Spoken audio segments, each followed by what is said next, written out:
Welcome, everyone, to our fourth and final panel of this conference.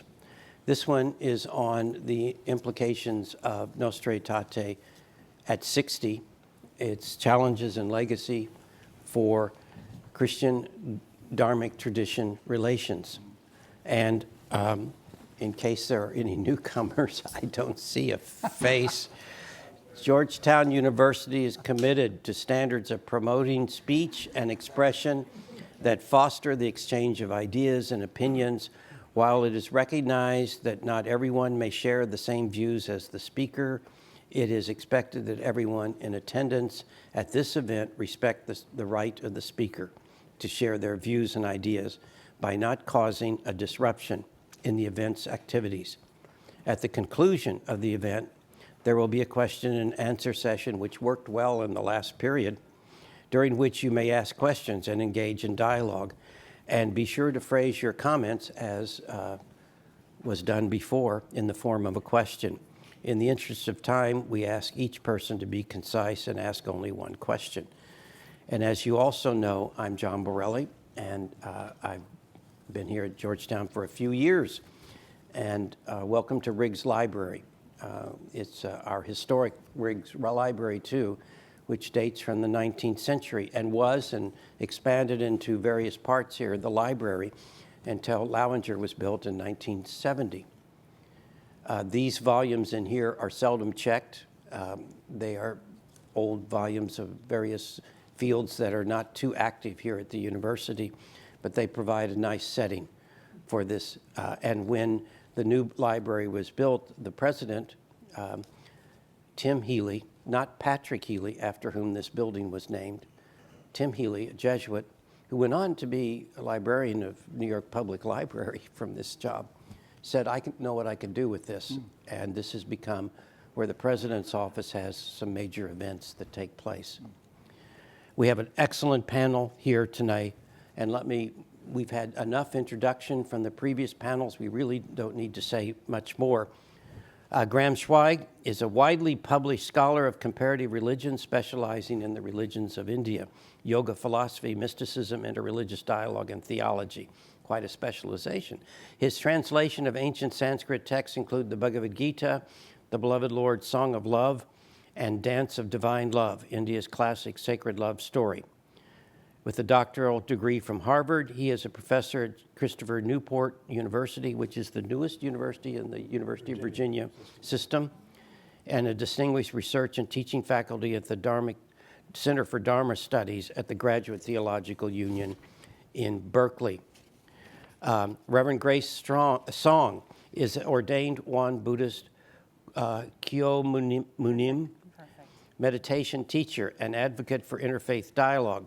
She chairs the Won Buddhist Studies Department at the Won Institute of Graduate Studies, where her spiritual journey first began, and holds a PhD in Won Buddhist Studies and an MA in Eastern Asian Philosophy and BA in Religious Studies. She serves on the boards of the Gen X Buddhist Teachers Sangha and the Society for Buddhist Christian Studies. And to my immediate left, always on the left. Always on the left, trying to be more left than me, huh? Impossible. Someone who's been around, he's ancient, but as long as I have, if not longer, Right Reverend Alexei Smith, a Greek Catholic priest who has served as ecumenical interreligious officer for the Archdiocese of Los Angeles since November 2000. When I got started in 1987, the only place that had everything going was Los Angeles because of your predecessor. And he's the one that really saw to it that the position was opened at the Bishops' Conference. He said, John, we are a multi-religious city. We need help. We need advice. We need scholars helping us. So Face in the World Committee was formed by the Ecumenical Network as a beachhead, which provided the bishops the opportunity to open the position. And Alexei has kept these going expertly over the last few years. So he's president of the Southern California Christian Forum and has served for many years as president of Interreligious Council of Southern California. He has taught courses, interfaith dialogue since Vatican II at Mount St. Mary's University, as well as courses on current trends in ecumenical interreligious thought as part of the International Institute of Tribunal Studies in Los Angeles. And finally, but not least, and importantly, one of our rising scholars, Allison Hovell, who is a doctoral student here at theological and religious studies at Georgetown University, studying in Hindu-Christian dialogue within the context of Christian yoga. Allison has presented her research at the American Academy of Religion and has published articles in academic journals and public news sites. She received her master's degree concentrating in Asian religions from Yale Divinity School and 2 bachelor's degrees from Louisiana State University. So welcome to all of you. Let's begin right away with our opening statements. Okay. So, Graham.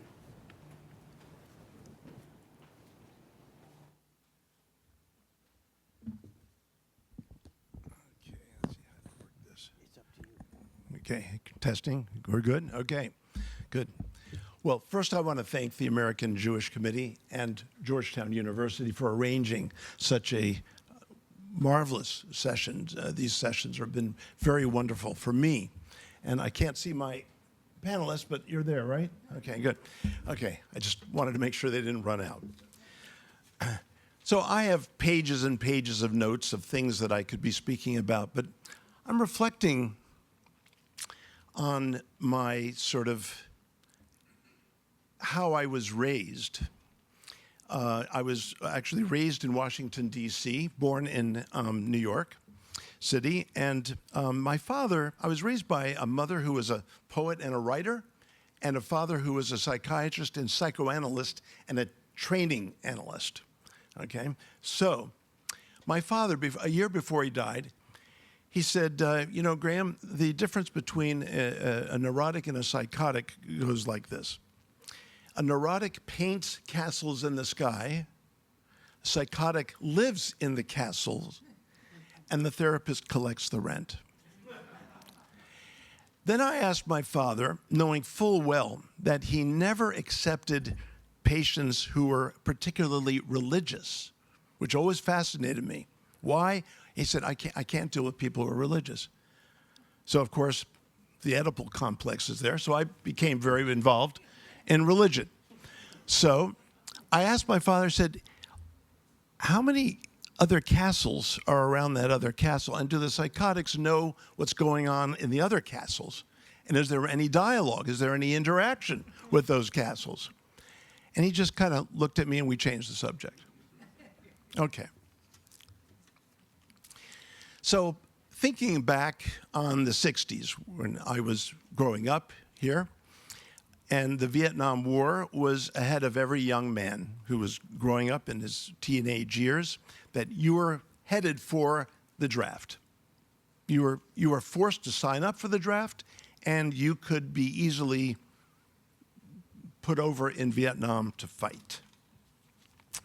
A lot of my peers went the way of drugs. They decided to escape with drugs.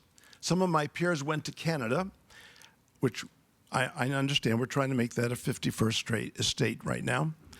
And I'm hopeful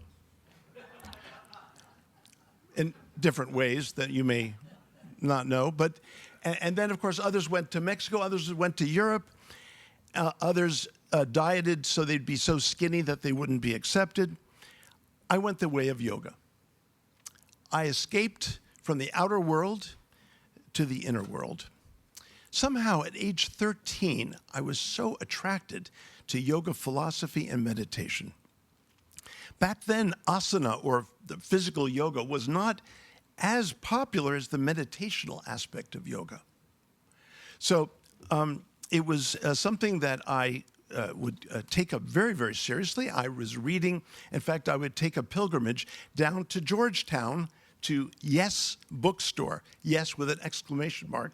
That was my weekly Saturday pilgrimage. I would take the L4 bus. I even remember the name of the bus. I would take it to DuPont Circle and walk over to M Street and read books all day long.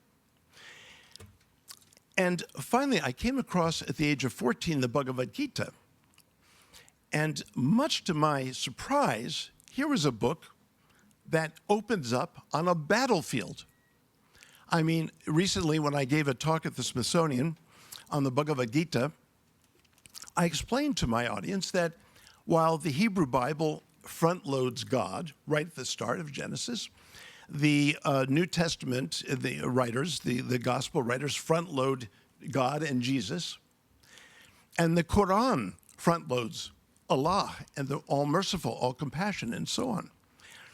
But the Bhagavad Gita opens up on the field of Dharma, on the field of Kuru, assembled together, desiring to fight, were my armies and those of my brother Pandu.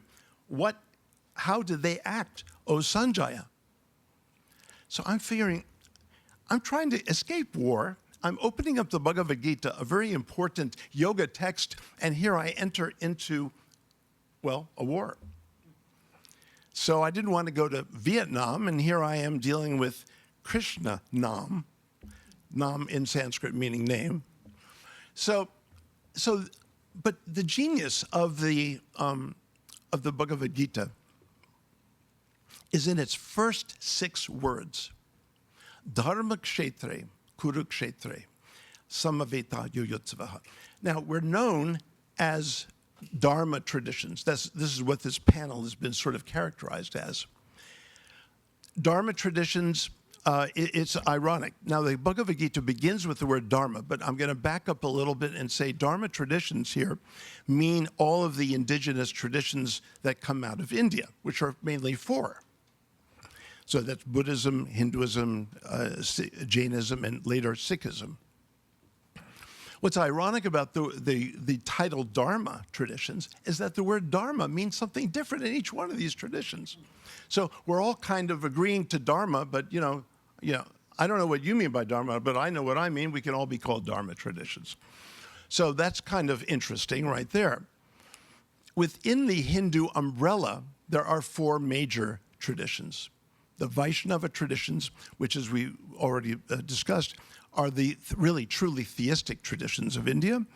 Then there are the Shaivite traditions, those devoted to Shiva, the Devi, the Shakta traditions, those devoted to the goddess, and then the Smarta traditions, the ritualistic tradition.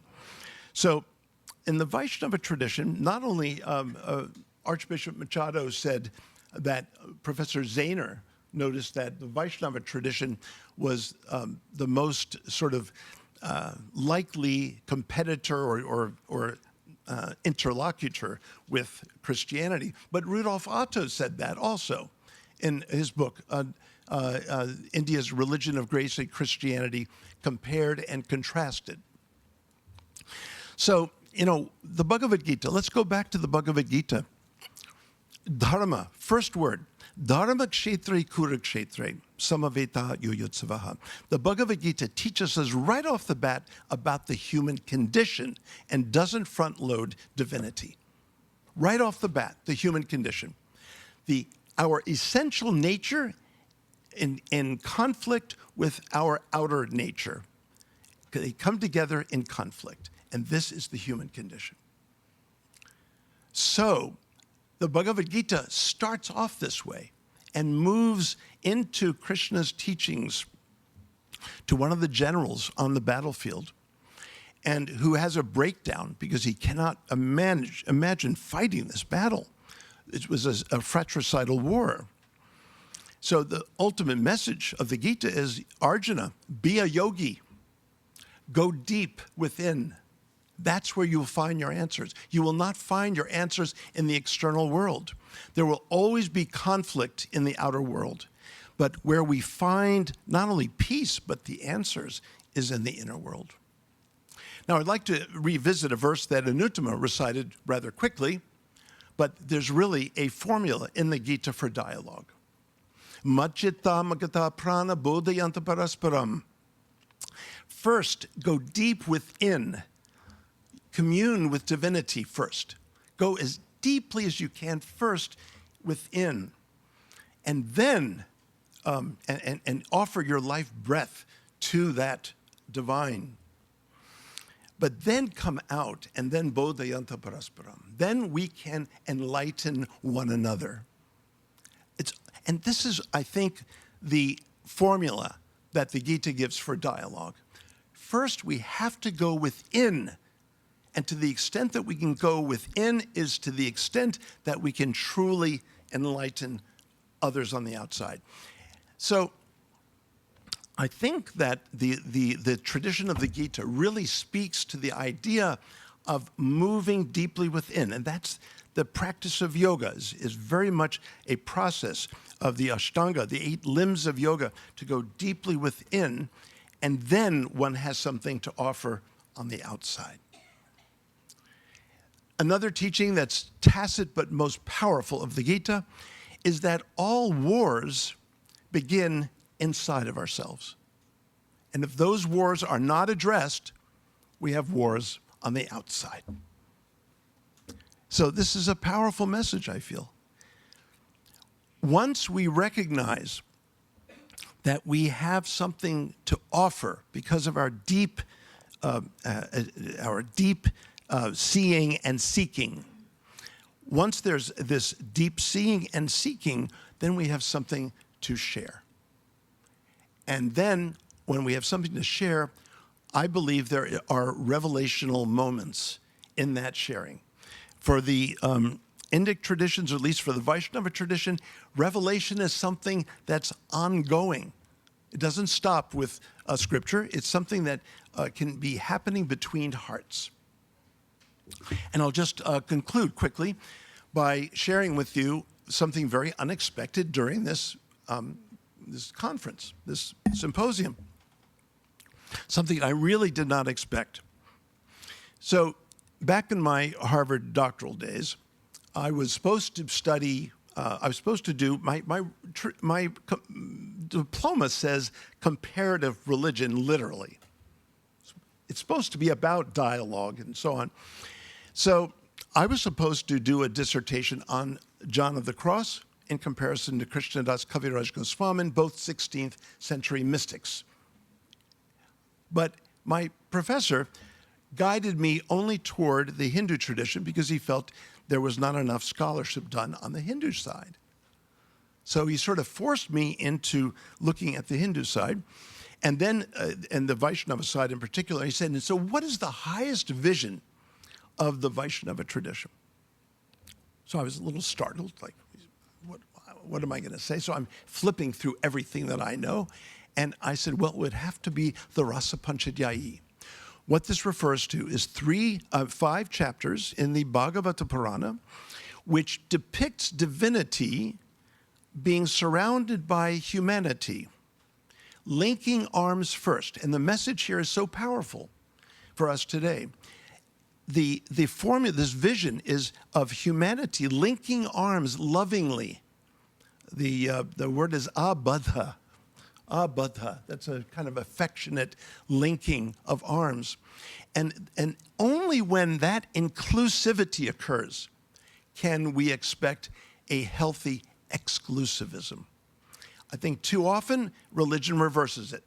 We have the exclusive knowledge of divinity, and we'll try to link, I'll try to link with your arm and maybe yours, and no, not Pim's. No, okay. So I'll try to link a little bit, but this passage, this vision of divinity says only when we fully link in a circle, which is, of course, the image of eternity, only when we link into that fashion will divinity come to each of us exclusively. So that was what my dissertation was on, and it finally got published in 2005 with Princeton University Press. And then 20 years later, just last month, I came out with a revision of it, a revision. I had new things to say, and my dear wife helped me with a lot of it and edited. She's my fiercest editor. Sorry, honey. Okay. Anyway, so, but a powerful critic of my work, and so here I've come out with this. But yesterday, in terms of what was being said, I suddenly had a kind of unexpected sort of revelation of what more I could say. I thought I said all I could say in the second book. And now there's a third book coming, and it's your fault. It's your fault, Rabbi. And John, I'm including you, yeah. So this is the ongoing, I think, most wonderful aspect of dialogue, is that new things are realized in one's own tradition in connection with other traditions. So I thank you very much.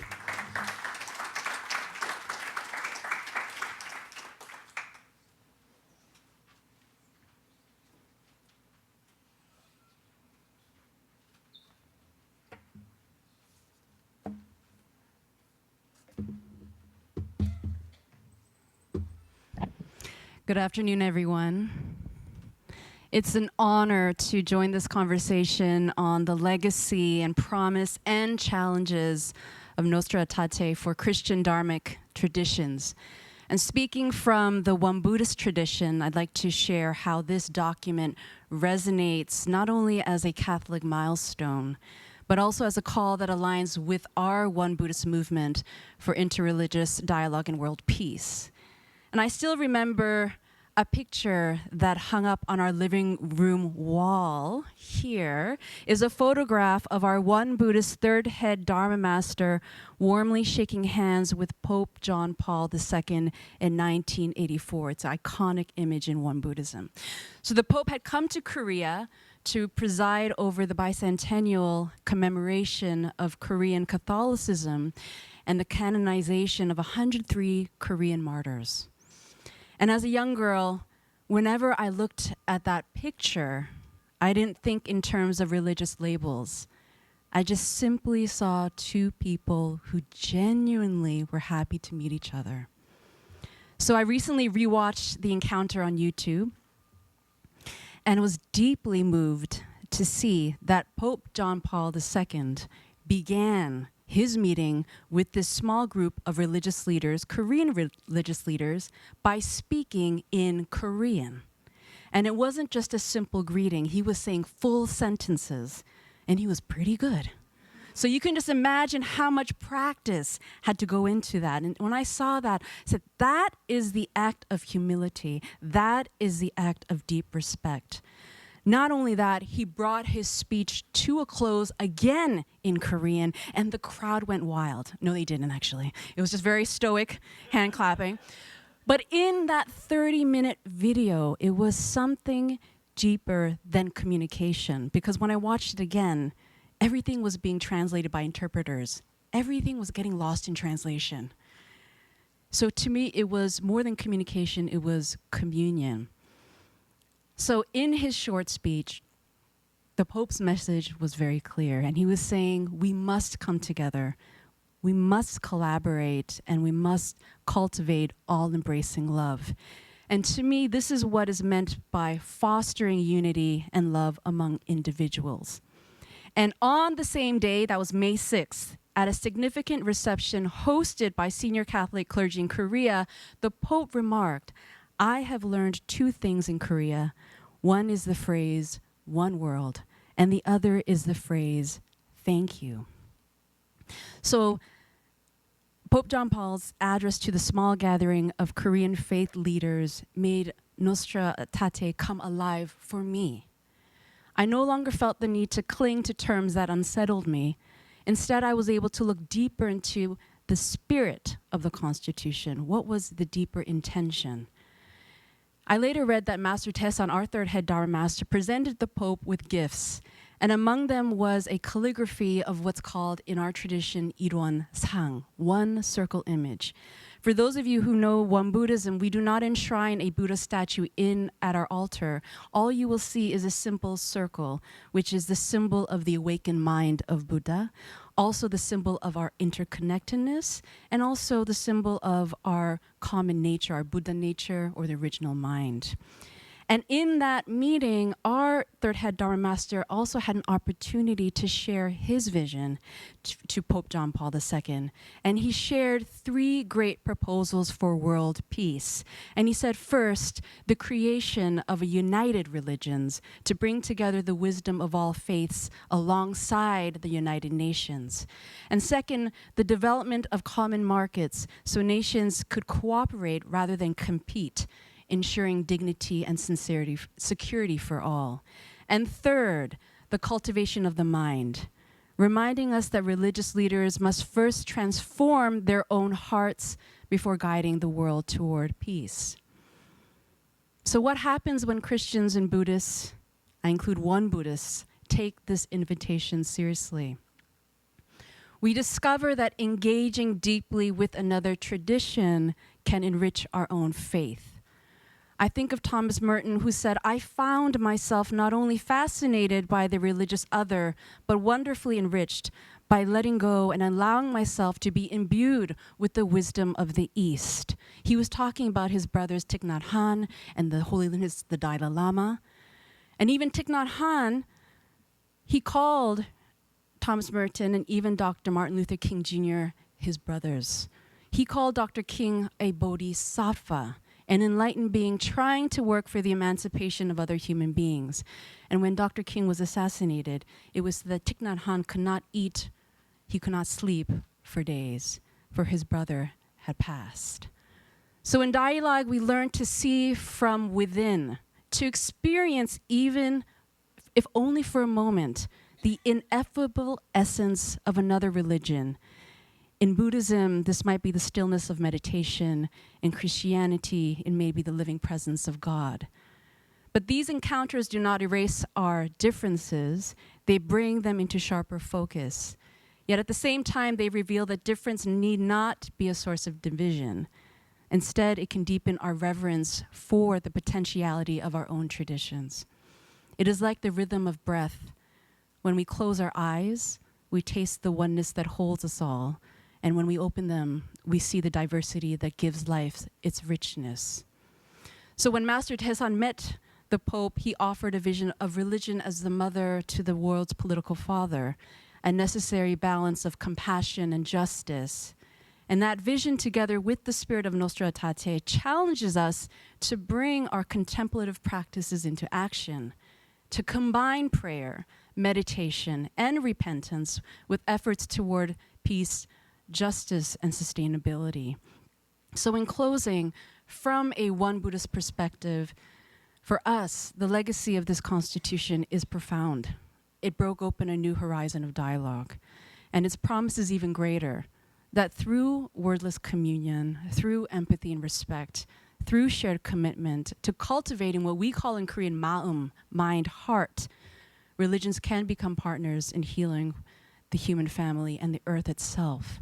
So I return to that childhood image, the warm handshake between Pope John Paul II and our third head Dharma Master Tezan. And I believe that in that simple gesture, I see that Nostra Aetate, what it envisioned, which is a communion beyond words and doctrines, and a unity strong enough to guide us toward peace. Thank you.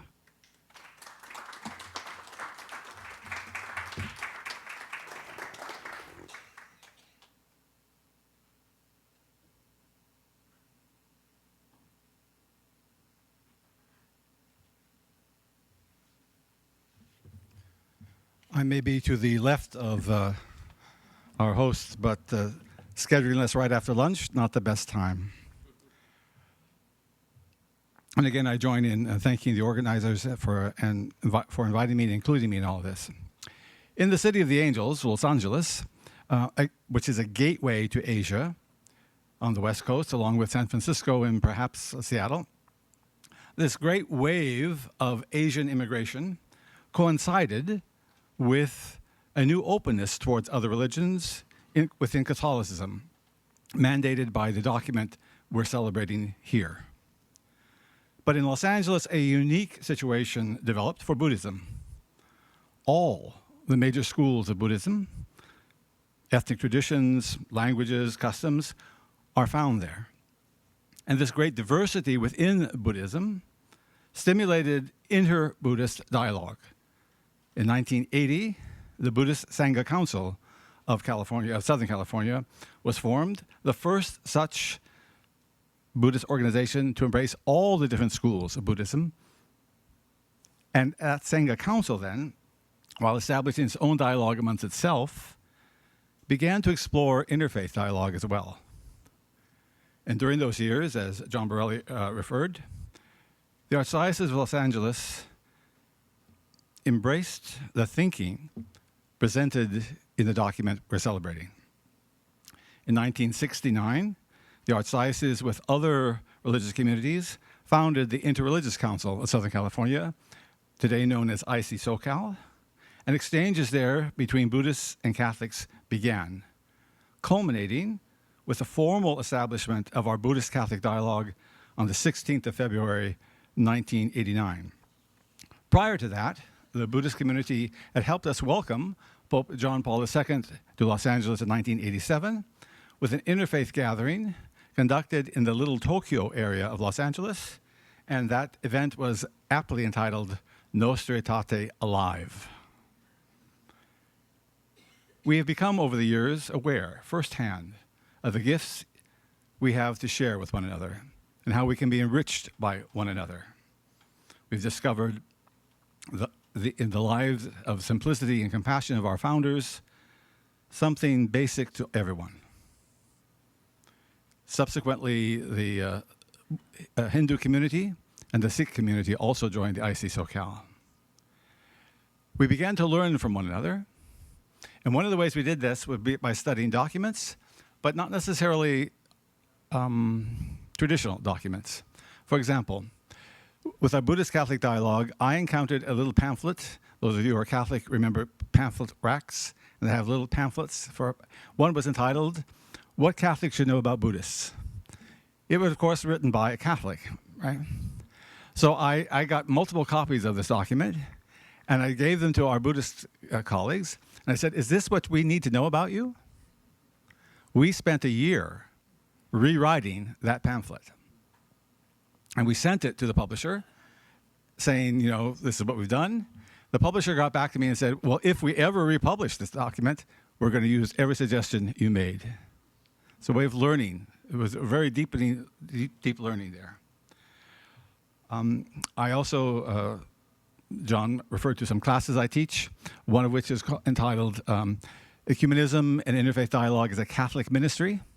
The most popular aspect of that course is when we make field trips to the Hindu temple, to Buddhist temples, and this year we're adding a Sikh temple as well.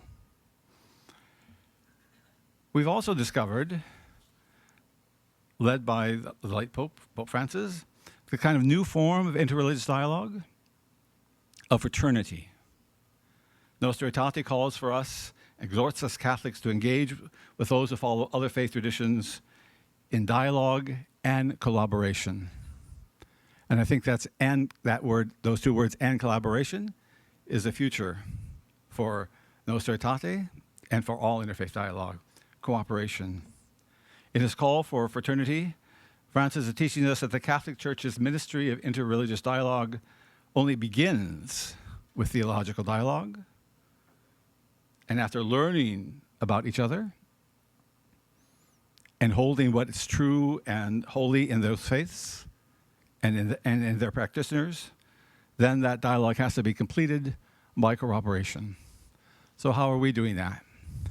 In the year 2015, the Vatican invited myself and some of my Buddhist colleagues from Los Angeles, as well as from other parts of the United States, to a dialogue of fraternity at the Vatican, where we were challenged to move beyond simply having theological debates, and rather to embrace some social justice issues that we could work on together.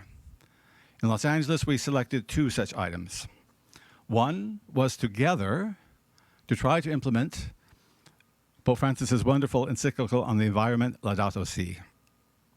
We began to do this by partnering. A Buddhist and a Catholic would go to at least 5 of our 50 high schools in Los Angeles, and there we would present jointly on ecological thoughts from both traditions, And then we would have joint tree planting on each campus.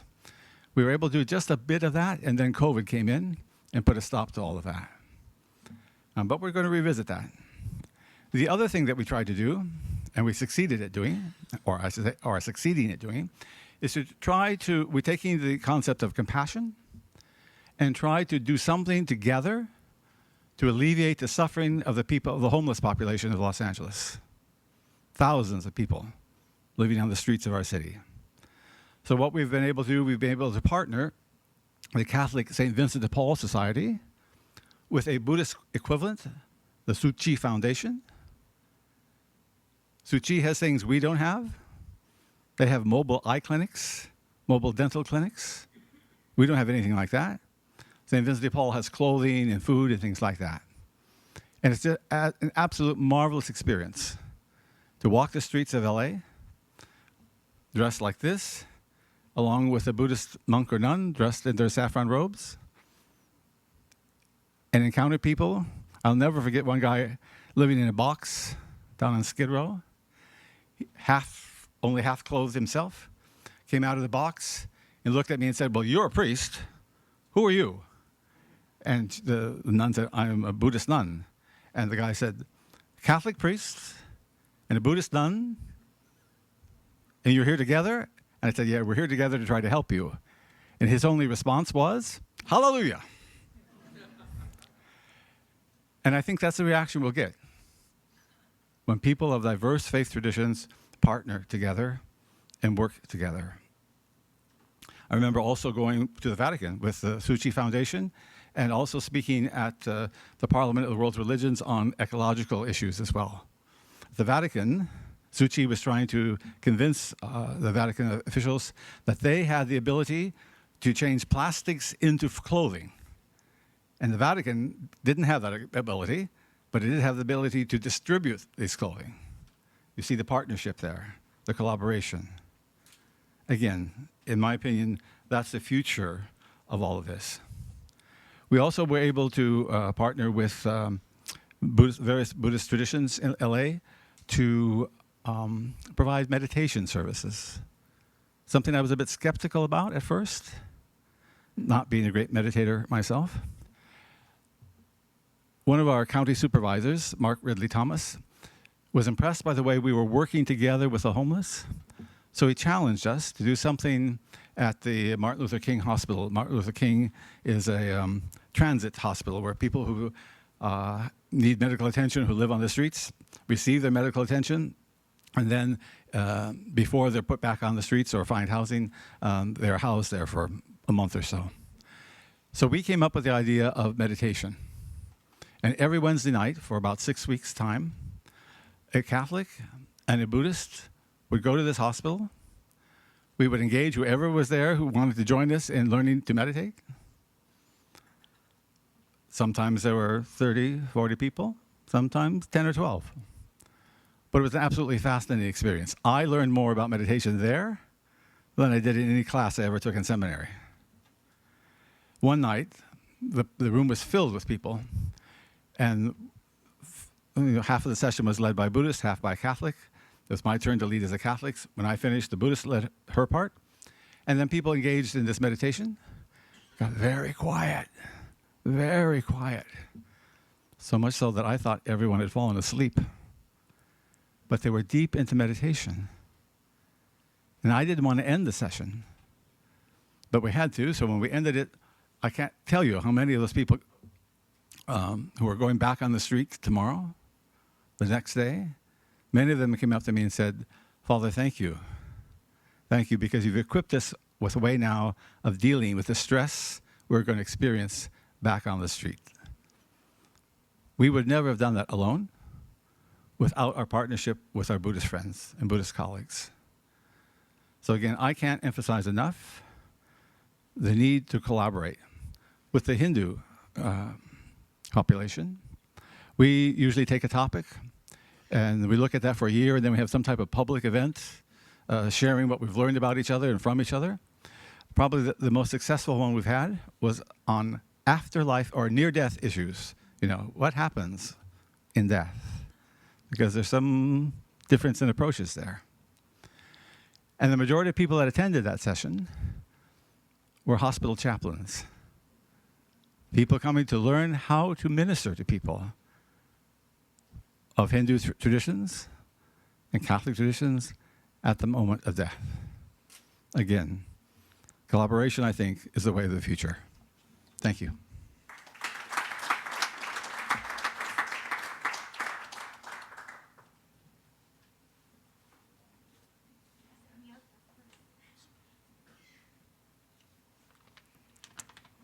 So, hello everyone, and before I begin, I would like to offer my gratitude to the organizers, panelists, moderators, and all of you attendees for sticking it out all the way through to the end of the second day.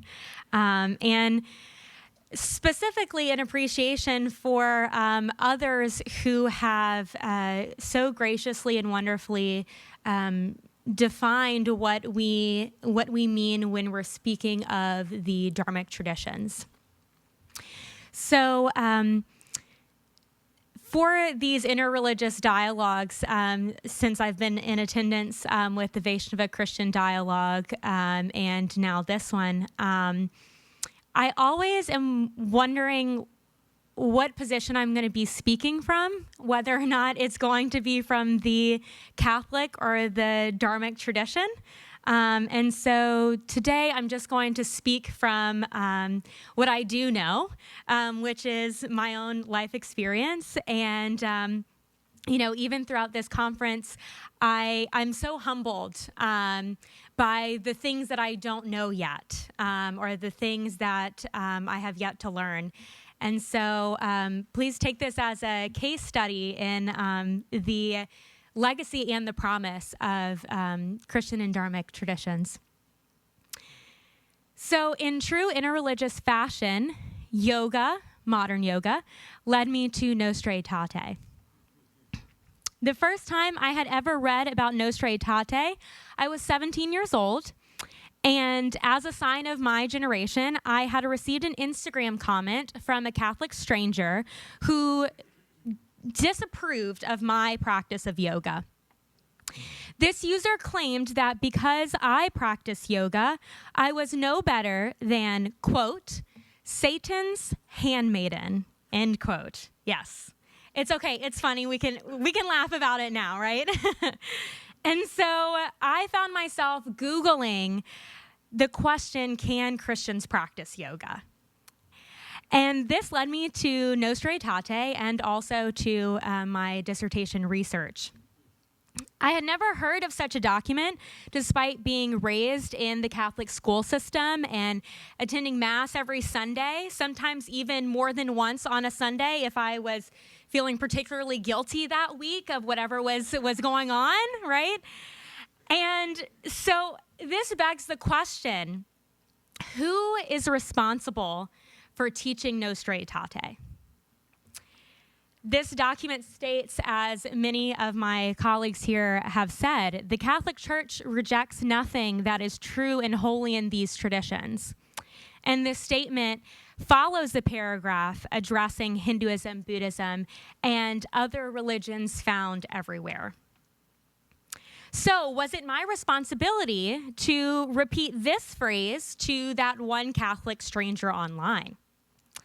Or was it the responsibility of every parish priest and bishop to teach Nostra Aetate, even if they may be located in a small town community like the one I was raised in, that never had a Jewish, Muslim, Buddhist, or Hindu family that had probably ever lived in that small town? But perhaps the responsibility of my learning about Nostra Aetate should have gone to my parents, who both worked full-time and trusted that I learned about the Catholic faith at my Catholic school, that they graciously sacrificed to pay money to send me there, right? But then, considering the Catholic schools, was it the responsibility of my Catholic school teachers to integrate the teachings of Nostra Aetate in every subject they taught, despite being employed in one of the top 10 states that pay teachers the least? We may even consider higher education, which I am very fortunate to say that I even have a bachelor's degree. My dad did not graduate college, and many people from my community have struggles with either academic accommodations or the financial burden of attending any college or higher education. But if we consider higher education, what about the responsibility of teaching Nostra Aetate to a Catholic university?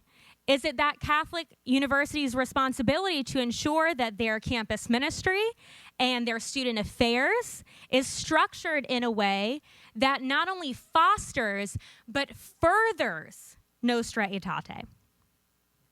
More pertinent to my work as a budding scholar and also budding practitioner of the Dharmic traditions, is it the responsibility of a theological and religious studies department to engage in this work?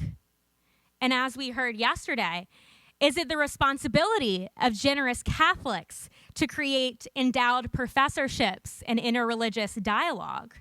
Or perhaps these generous Catholics to provide money and financial resources to chaplaincies outside of the Christian tradition? So where does this responsibility lie? So last night, as the universe has it, I was looking for inspiration for what I was going to say today. And so I called the most saintly woman that I have the pleasure of knowing. And this is Yvonne Kale Huval of Cecilia, Louisiana, my Mimi, my grandmother, who is 85 years old. And she is slowly, losing her mind a little bit, but she is always still a joy to talk to. And she didn't know what Nostra Aetate was. She lived in a time of rotary phones and Rolodexes, as I'm sure many of us remember. But I knew she was going to be excited when I said that I was going to be speaking to an audience with people who have worked with the Vatican. Now, this was like major granddaughter brownie points, right? Yes, so I might be the granddaughter of the year, which being one of 14 grandchildren is a really big deal, okay? So when she answered the phone, I began with a generic, "Hey, Mimi, how you doing?" This is my Southern accent. I got to give the authentic feel here. So, "Mimi, how you doing? I didn't know you were awake. Like, why are you still awake? It's 9 o'clock at night." And she says, "Oh, I'm coloring." Now, she's been coloring a lot lately. And so she walks to the Dollar General, and she gets one of the mass market $1 coloring books. And this is how she spends her time now. And so she says, "I'm coloring." And I say, "Well, what are you coloring? You coloring some flowers?" And she says, "No, I'm coloring this picture with all these different circles, and I get to use my imagination. And the coloring book is called Mindful Moments." And of course, me, speaking at this conference, saying, "Mimi, you're coloring a mandala." And so I took the opportunity to tell her about what a mandala is, its relation to the Hindu and Buddhist traditions, and I'm so excited to share this with her. And she says, "Well, who would have thought, after all those years of teaching and raising kids in the Catholic Church, I might be part Hindu?" Who would have known? Her level of acceptance and love for me surpassed the religious divides and the threat and the fear of the unknown religion. She may not have known Nostra Aetate, but she, unlike that Instagram stranger and the dissenting Catholics, loved me first and was just happy to have some sort of connection with her granddaughter. The religious labeling did not matter as much as our relationship did. And I believe this affirms the work of Nostra Aetate. And it cannot end with just the scholar and the theologian. For real change and acceptance to occur, it must extend to practitioners, even the matriarch of a big Catholic family in Cajun country of South Louisiana. And I say this not to say that acceptance is easy, but sheer tolerance and recognition of another religious tradition is not enough. I hope these brief stories give you a little bit of a reference as to what it means to view the legacy and the promise of what Nostra Aetate means for Dharmic and Christian relations, because it is truly the responsibility of every one of us in this room to engage with this document and then bring it out into the world and speak to people at the grocery store or someone who you may see in the elevator and share this level of acceptance and unity that we've been speaking of throughout this whole conference. Thank you. Thank you, Allison. Wonderful. That's wonderful. 4 different presentations. And when we were putting this panel together, you know, I said, we got to touch base with all of these, and it just worked out. Alexei covered all the bases, don't you think, with his work there. I wanted to ask you a question directly, but I'm going to go to another one instead. One of the side effects of Nostra Aetate is that when in this country, with the exception of Los Angeles, when we tried to form a kind of Catholic-Buddhist dialogue, Catholic-Muslim dialogue, Catholic-Hindu dialogue, the partners, the Buddhist people, or the Muslims, Hindus coming forward, people of the Dharmic traditions, they say, it's the first time we've been together as a group. In LA, you had the Buddhist Sangha Council, which was a big step. Not just about every major Buddhist group Exactly. had a religious leader on that Sangha Council. That's Los Angeles. That's the Americanization of Nostra Aetate. But have you had that experience in those situations? Did you find that? Did it help relate you to people practicing other forms of practice in your traditions? Examples? Well, in my experience, I lived at the Center for the Study of World Religions. So that was a kind of forced... At Harvard? Yeah, at Harvard. And that was really interesting because I came in touch with people I never would have imagined coming in touch with. And I came to use the question that I adopted from Augustine, which you've heard me say before. What do you love when you love your God? Or what do you love when you love the divine? And I really wanted to get right down to business. You know, what is it that moves you? What do you love so much? And I learned that to value what another person values the most is itself so valuable. Okay. Reverend So Song? yes, I'm blessed to be part of what's called Visionary Women. This is part of Interfaith Philadelphia. And there's a group of us, maybe 30 or 40 women of various faith traditions. And what we do every year is every month we visit a different place of worship. And that is a church, a mosque, a temple. They organize everything. And then we're all invited to go. And it's a beautiful experience to step into an unfamiliar space, but to be welcomed with that hospitality. We share conversation, we share food, we share ritual, we share discussion. And so every time, I remember we go in curious, a bit nervous, like we don't know what to expect. And at the very end, there's always this one moment where we're in a circle and there's a closeness that forms. So there's a power to share space, to share food, right? And to share, and we have difficult conversations too, and we navigate that. So I think the closeness and having physical contact is very important. So, Allison, with the wide range of people that you've met in your network, you know, the yoga practice, has that been part of your experience too, this diversity?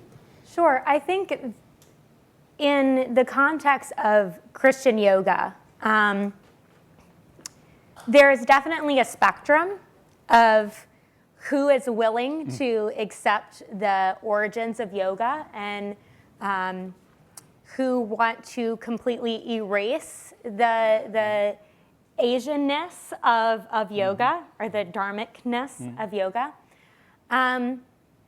I think particularly with the Dharmic Life Chaplaincy here at Georgetown, which I have the fortune of working with,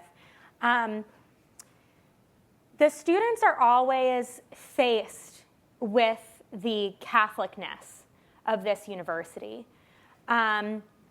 It's the crucifix are in the classrooms, they're on the buildings, the pews are in the halls, and yet students still feel like Georgetown does provide a space for that dialogue.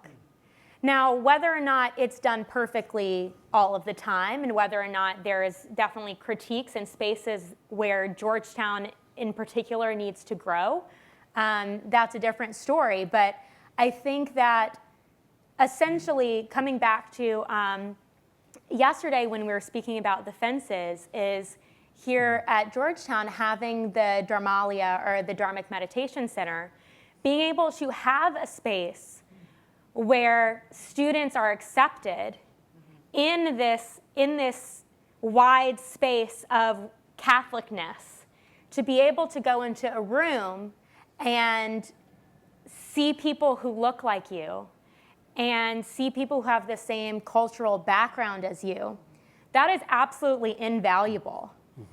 And I think it helps them to move out into Georgetown University even more and experience the interreligious dialogue and the energy that it takes to do that for these young students.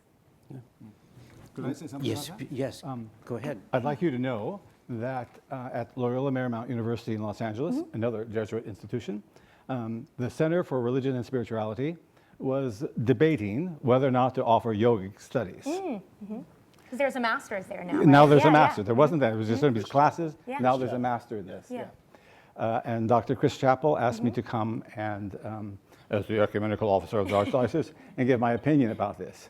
So I went in and they asked me, well, Father, what do you think? Should we do this or not? And I said, I just want to say this, that this morning, my priest friend, Father Justin, and I began the day practicing yoga.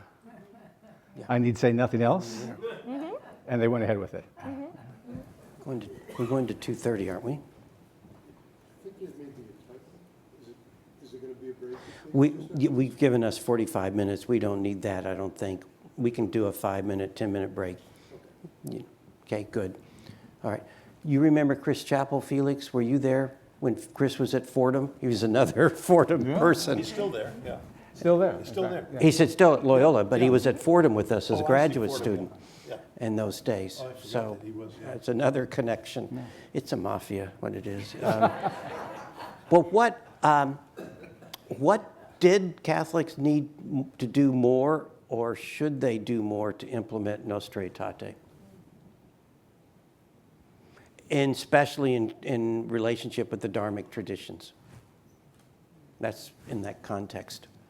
We've heard Alexei, but he can say more later. But, you say, well, nice try, Vatican II, but none of one, you don't have to be, you're not impolite if you offer a criticism. I can offer something if sure. that's all right with. I want to hear it. Okay. Well, I think the purpose of the stories that I just shared is that there needs to be, this document can't just exist on a paper or on a computer screen, right? It's how are the people on the ground with the ears on the ground speaking about Nostra Aetate? And in my context, I heard just last night from one of our Jesuit priests and professors here, he came up to me and said, I have a parishioner who says, I just can't go to this church anymore. I can't go to the Catholic Church anymore because this priest will not stop talking about how yoga is demonic. And it's real, it's still a real threat. And I think that the more Catholics can, specifically academic Catholics, can get into the routine of not just accepting their not just tolerating or accepting their neighbors, but being next to their neighbors, is the way to move forward. It's not, the document isn't important unless it has legs and it moves in the community. I mean, I have to admire this Nostra Aetate. When I hear Rabbi, speak his impassioned words yesterday, I mean, that you Catholics are willing to take it. I mean, you're willing to accept responsibility. Not that you did anything, but the past, I've been promoting it, though, so I should take it on the chin, too. So. Okay, well, I'll remember that. But I sort of admire the courageousness of the church to go in this direction. I think there's something incredibly gracious and humbling. These two vast traditions, and they tried to put them into 2 sentences. Yeah.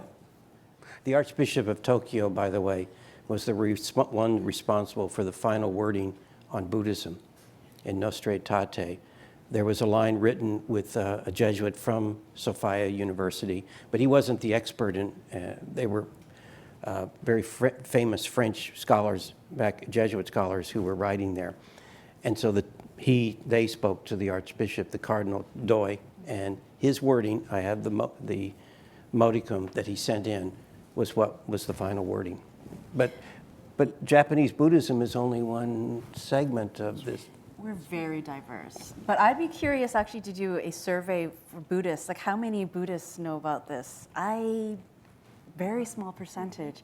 And I'm so thankful that I was invited here because my next step is we do have a One Buddhism UN Interfaith Office in Manhattan. It started in 1992.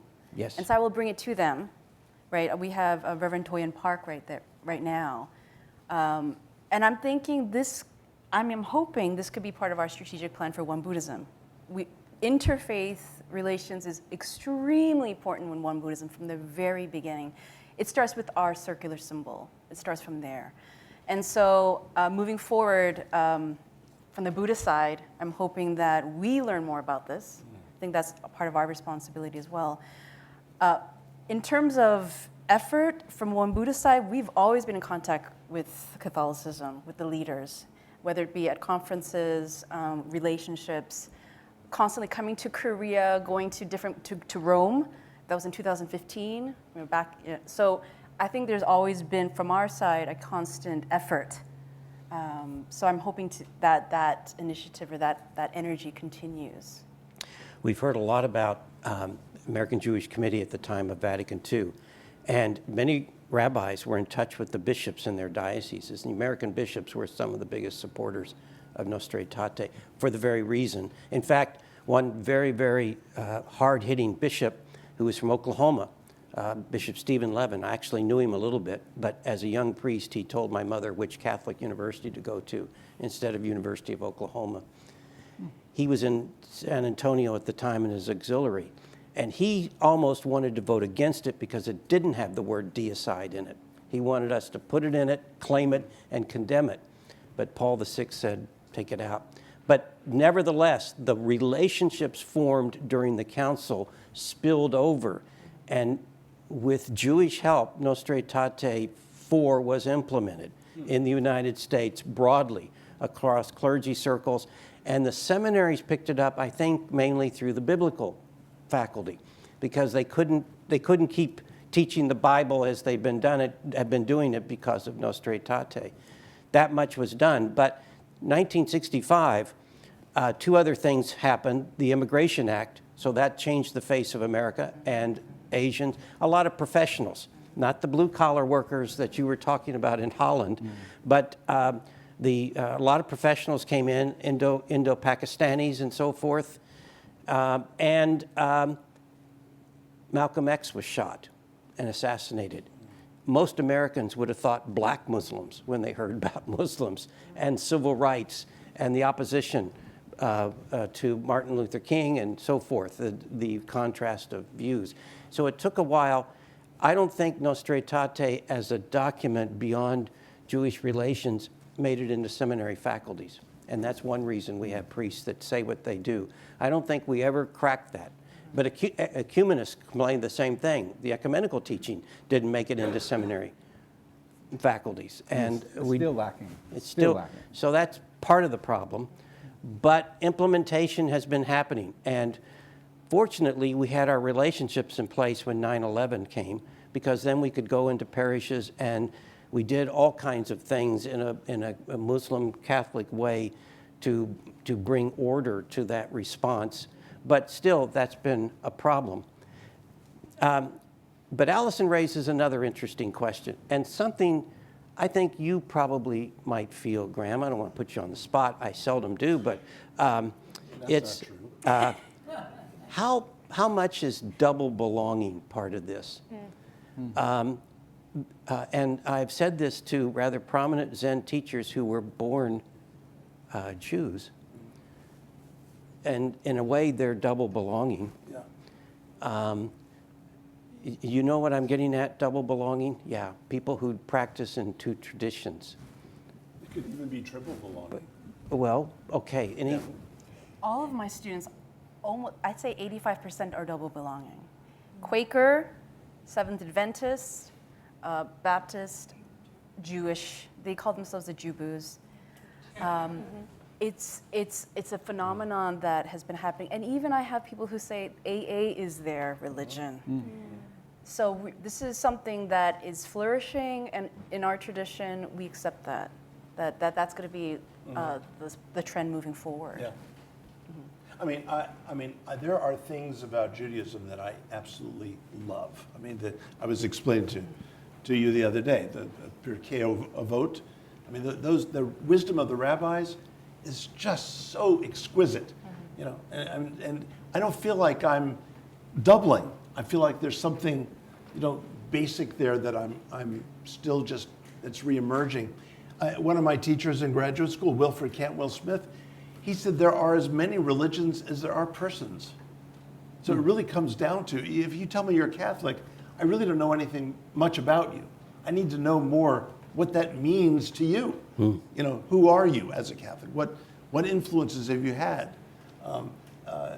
These titles really don't ultimately mean much. If you're a Jew, how are you a Jew? What part of Judaism, what do you love so much, again, about your Jewish tradition? These are the things I think matter. I think it's worrisome to Jews, though, because of loss of numbers. When we, even in terms of Christian-Jewish marriages, the sincere worry about the loss of numbers. And yet we have couples that marry, and they tend to want to practice both traditions. There's not going to be somebody becoming Jewish or somebody becoming Christian, but they're going to try to practice.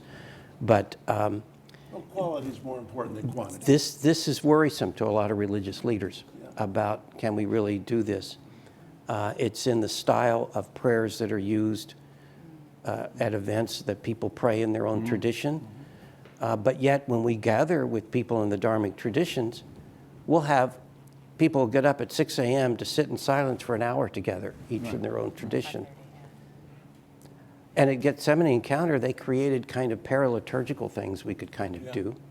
And in fact, even at Assisi, when Benedict was Pope, they recited a pledge in a religious way in voices. So it was almost a paraliturgical event, even though there was some worry, we've come together to pray, but not to pray together. You know, this mantra that was used in the preparation of Assisi events. So it's in the future, but I think it's going to be... Can I add just one more thing? Certainly. More than one word. I think, too, this question of dual belonging is really important as we see the rise of the Asian diaspora, really Asian diaspora integrating into these places that families may not have dreamed of, right? But it's also really important to focus on an individual's culture and heralding and honoring that culture, right? And so, of course, none of us seem to claim that we are speaking on behalf of our entire tradition. And also, I think it's really important to say that, just from my own perspective, I mean, I am a white person who is in predominantly Hindu spaces a lot of times, and I don't take that for granted. I think there are, especially when we think about the rise of Asian religions and conversions, is there needs to be a space for people who look like you, where you can be your most authentic self in your most authentic culture. And there are always going to be spaces where I personally, now this may be controversial, but I personally would elect out of, because there needs to be something sacred about having the South Asian Americans commune together and be together, because that wasn't my childhood.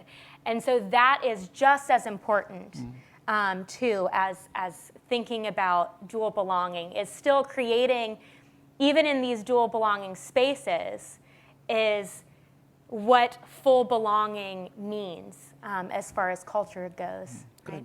Well, let's see how controversial that is. So we could take questions and answers now. Any questions? Yes, back here.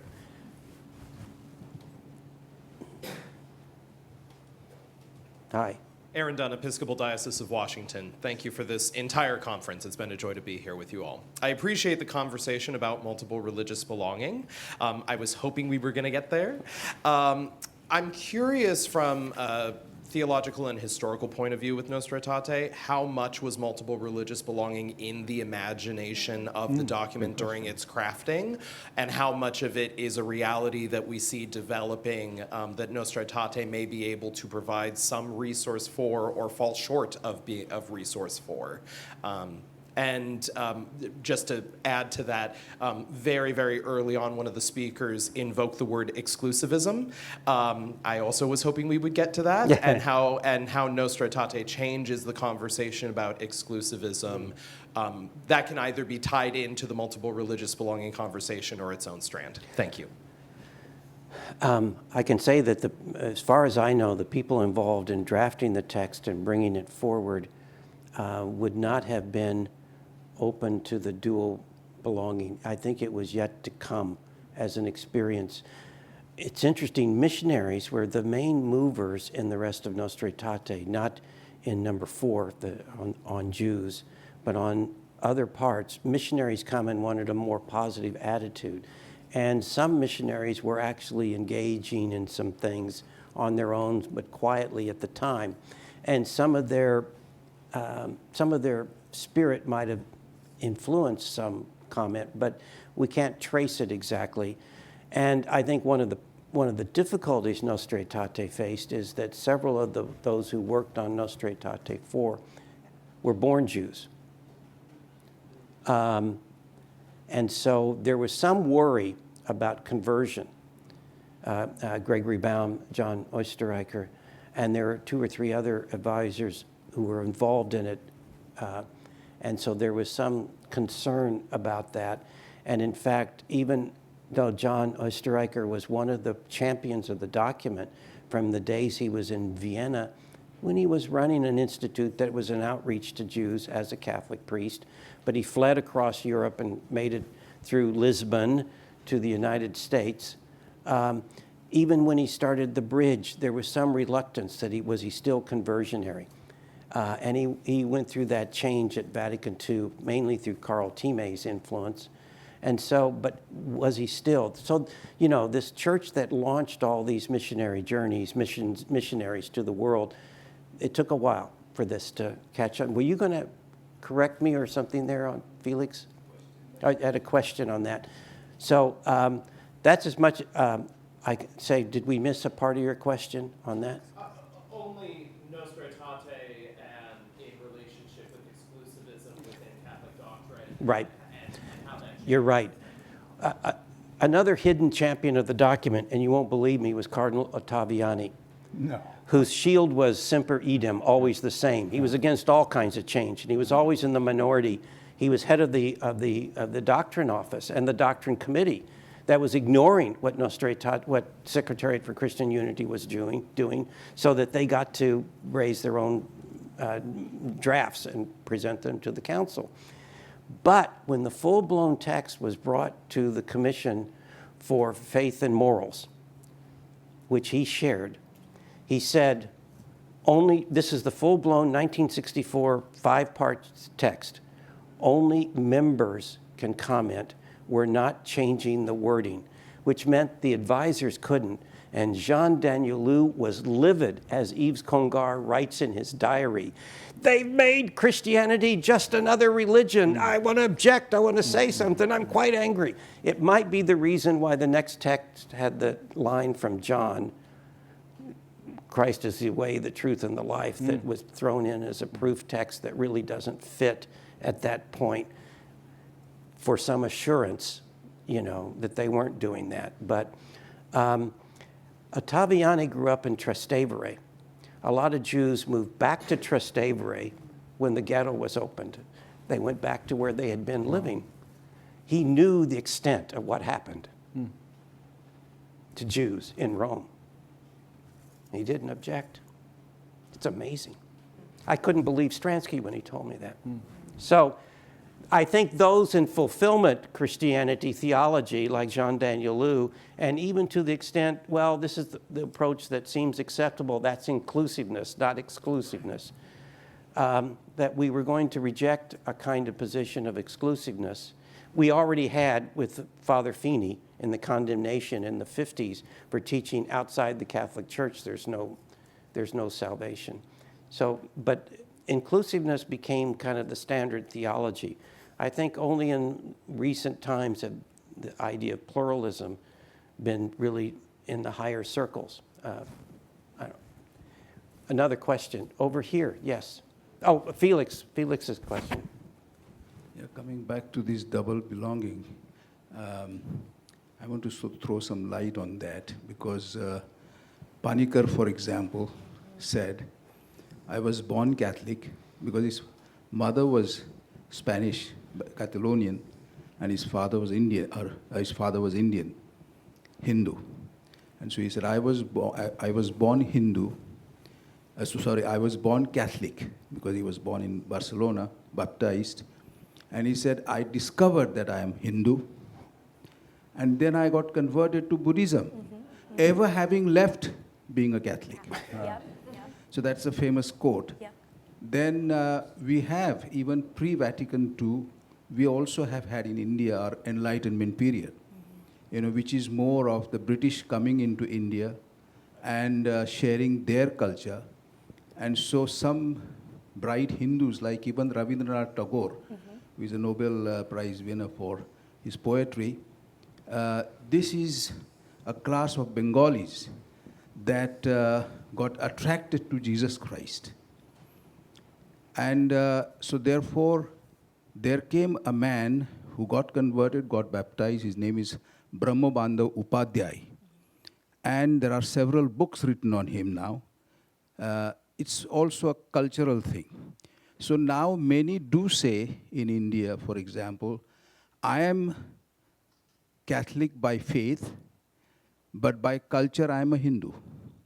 So this is also part of that double belonging that people say without being afraid of saying it, because it's like the culture. And the present cardinal, who is head of the dicastery for interreligious dialogue,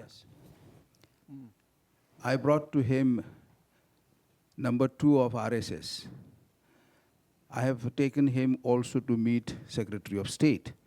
You know, everybody is welcome. Now, when I went to Cardinal Kuvakad, who is Indian of Syro-Malabar rite, you know, the Orthodox rite, and he said the first sentence to the RSS man that I am a Hindu by culture, but I'm Catholic. Cardinal saying. You see, I think it is freely said. So therefore, let there not be kind of a theological mix-up here, you know. But in today's world, and especially I was emphasizing this morning about culture, you know, that, and Anuttama said that when he came second time to the Vatican, I was not there. Thank God, you cannot blame me for that. But you were taken to the dicastery for culture, which today doesn't exist. It is merged with education. But I'm saying that even, you know, we in India, we think just the culture. Paul VI has said the biggest challenge for our age is to pierce through a culture of somebody, not so much the religion. That is acceptable. But culture is very, very important. And that's why I said almost intrinsically, culture and religion in Asia go together. So therefore, double belonging in that sense, you know, also comes in there. Thank you. So, Cardinal Kuvakad, who is Syro-Malabar rite, is that correct? Correct. Church. Church, yes. Sorry, Syro-Malabar Thank you, Your Church. Excellency. Thank you. I said right because people might have thought Syro-Malabar Catholic, but not in the sense of a Latin Catholic or something, you know. Yeah, it's true. It's a separate church, Syro-Malabar Church, and a small church. That's a very small church, yes. Over here, yes. Okay, well, we're going to go to 2:30, and then we're going to mic up. And we'll take about a 5-minute stretch. Can I also say as well, not only just, I also feel like this is a great space to speak about the Indian Jewish community that's in Mumbai, right? It is such a rich culture there of all of religious identity and belonging at the same time. Good. So one quick question. There you go. I say this as somebody who's lifelong practicing Catholic schools and all of that. I wonder if we're just making this too complicated. I don't think we need to think so much or put so many labels down. I mean, one of the blessings of Vatican II and the Nostra Aetate is I grew up in a Catholic world where we were very comfortable being Catholic and believing in what we believed as a tradition, but without disparaging other religions, and really very much rooted in human dignity. And if you're rooted in human dignity, then you're automatically obligated to be tolerant. So sometimes I just wonder if we're making it all too hard. Are we making too much of this? No, I think your point is well taken. I grew up, as my friend here says, I'm older. We were not taught to be very charitable towards others. We were the exclusive. That's your exclusivity. Catholics were the sole possessors of the truth. We were taught that way. So I think Nostra Aetate is a godsend. So, thank you. I was raised similarly. Similar. Yeah. And I'm 2 years older than Alexi, just so that he doesn't. Being born in Toronto was a blessing for me because I automatically had to learn about other traditions. So as a young child, I was invited to a synagogue, a Chinese Baptist church. In fact, I always wondered, why can't I have a bar mitzvah? Because I had many Jewish friends. But your point is well taken. Okay, we're going to take 5 minutes for Noam and myself to get set for this next session. So everyone has time for a stretch, and then come right back so we can wrap up in a final session. Thank you. I want to say thanks to the panel. Wonderful perspectives offered beyond belief. Say thank you.